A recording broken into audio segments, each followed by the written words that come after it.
नमस्कार। ये आकाशवाणी शिमला है। अब आप प्रभा शर्मा से प्रादेशिक समाचार सुनिए। प्रदेश में 3 विधानसभा क्षेत्रों हमीरपुर, देहरा और नालागढ़ में उपचुनाव के लिए अधिसूचना आज जारी कर दी गई है। इसके साथ ही आज से नामांकन पत्र दाखिल करने का कार्य भी शुरू हो गया है।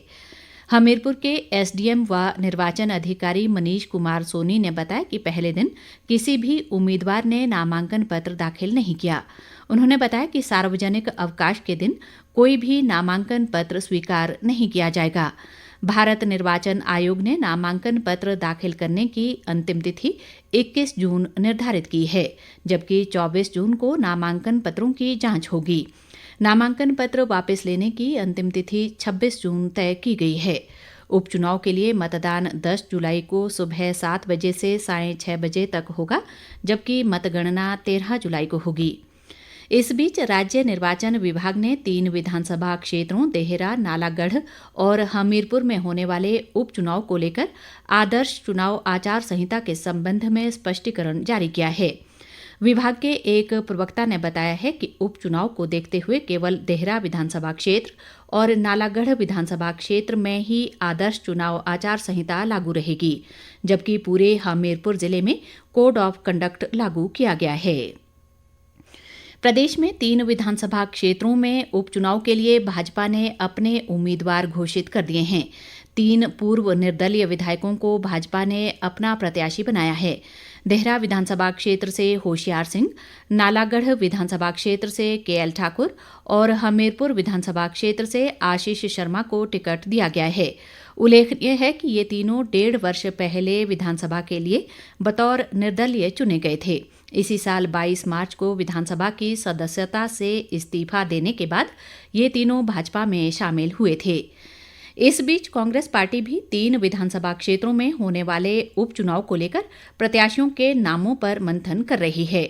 मुख्यमंत्री सुखविंदर सिंह सुक्खू पार्टी हाईकमान से प्रत्याशियों के नाम पर चर्चा करने के लिए दिल्ली गए हैं। प्रदेश में 3 सीटों पर हो रहे उपचुनाव के लिए कांग्रेस व भाजपा एक दूसरे को जिम्मेदार ठहरा रही हैं। नेता प्रतिपक्ष जयराम ठाकुर ने कांग्रेस सरकार पर निर्दलीय विधायकों को प्रताड़ित करने का आरोप लगाया। उन्होंने कहा कि निर्दलीय विधायकों पर सरकार को समर्थन देने का दबाव बनाया जा रहा था और ऐसा न करने पर विधायकों व उनके परिवारों को सरकार प्रताड़ित कर रही थी। जयराम ठाकुर ने कहा कि अगर विधानसभा अध्यक्ष पहले ही इन 3 निर्दलीय विधायकों के इस्तीफे मंजूर कर लेते तो लोकसभा चुनाव के साथ ही ये चुनाव भी हो जाते। उन्होंने दावा किया कि भाजपा इन तीनों सीटों पर जीत हासिल करेगी। जयराम ठाकुर ने आरोप लगाया कि प्रदेश में कानून व्यवस्था चरमरा गई है और मुख्यमंत्री सत्ता व कुर्सी बचाने में लगे हैं। दिल्ली के जल संकट को लेकर उन्होंने कहा कि हिमाचल सरकार को एग्रीमेंट की उल्लंघना नहीं करनी चाहिए और पानी को लेकर मुख्यमंत्री को प्रभावी ढंग से अपना पक्ष रखना चाहिए। जयराम ठाकुर ने कहा कि सीपीएस मामले में सुप्रीम कोर्ट ने पहले भी नियुक्तियों को असंवैधानिक ठहराया है और उम्मीद है कि अब सुनवाई के बाद हिमाचल में भी न्याय होगा। प्रदेश के सभी जिलों के विभिन्न स्थानों पर बाढ़, भूस्खलन और औद्योगिक इकाइयों में आग की घटनाओं जैसी आपदाओं को समय बेहतर प्रबंधन व पूर्व तैयारी के आकलन के लिए आज मॉक ड्रिल का आयोजन किया गया।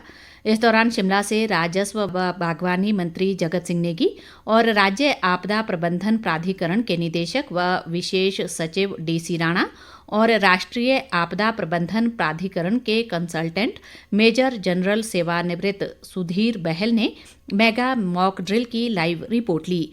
इस दौरान उन्होंने संबंधित विभागों के कर्मचारियों को जरूरी दिशा निर्देश भी जारी किए और इस अभ्यास से प्राप्त सीख व अनुभवों पर फीडबैक ली। मेगा मॉक ड्रिल में पुलिस, होमगार्ड, राजस्व, स्वास्थ्य और अन्य संबंधित विभागों ने भाग लिया। केंद्र सरकार ने विशेष आवश्यकता वाले सभी बच्चों के लिए अनिवार्य शिक्षा का अधिकार और पीएम पोषण के तहत मुफ्त पोषण संबंधी सहायता सुनिश्चित करने के लिए सभी राज्यों और केंद्र शासित प्रदेशों को एक दिशा निर्देश जारी किया है। शिक्षा मंत्रालय ने कहा है कि सरकारी या सरकारी सहायता प्राप्त विशेष स्कूलों में पढ़ने वाले विशेष आवश्यकता वाले सभी बच्चों को निशुल्क और अनिवार्य शिक्षा का अधिकार प्रदान किया जाए। इनमें निशुल्क वर्दी, पाठ्य पुस्तकें और प्रधानमंत्री पोषण योजना के अंतर्गत मध्याह्न भोजन शामिल है। इसी के साथ ये समाचार बुलेटिन समाप्त हुआ। नमस्कार।